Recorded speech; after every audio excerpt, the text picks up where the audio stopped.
Find the exact value of the sine of 157.5 degrees. All right, this is asking for the exact value, right? Not the decimal value. So you can't just, punch this in a calculator and give me whatever the decimal value is, right? When it says the exact value, essentially we're looking for the fraction. Okay, and of course the fraction could have radicals in it, okay? But essentially, yeah, we want the fractional answer here, okay?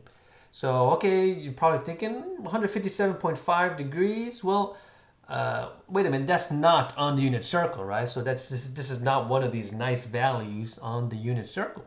Okay, so how are we going to find this? Well, we have to use a formula or an identity that we know.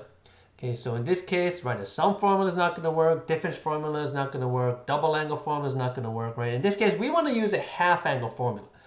Okay, so when we say a half angle formula, remember, we don't want to take half of 157.5, okay?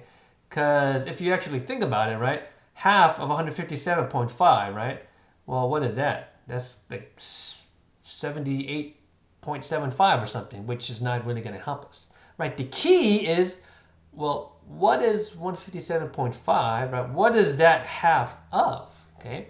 So 157.5 is actually 315 divided by 2. Okay? Well, wait a minute. Why is that important? Okay. Well, what is the half angle formula for sine? It says that the sine of a over 2 is equal to the plus or minus of 1 minus cosine of a all over 2. And if you look at this, right, well, wait a minute. What we need is the sine of 315 over 2, right? Because that is the sine of 315 over 2 is 157.5. Okay? So what does that mean? In the formula itself, right, what are we looking for? Well, okay, first of all, plus or minus, right? You don't give both answers. We have to decide if the answer is positive or negative. Well, 157.5, that's in quadrant 2. So in quadrant 2, sine is positive. So I want the positive answer only.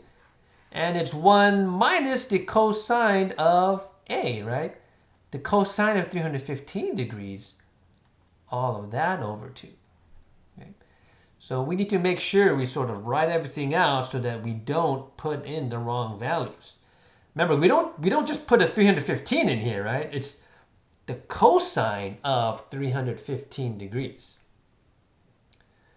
Well, wait a minute. What is the cosine of 315 degrees? Well, that's just radical 2 over 2. So we end up with the positive of 1 minus radical 2 over 2. And all of this over 2. And of course, all of it's still inside the radical.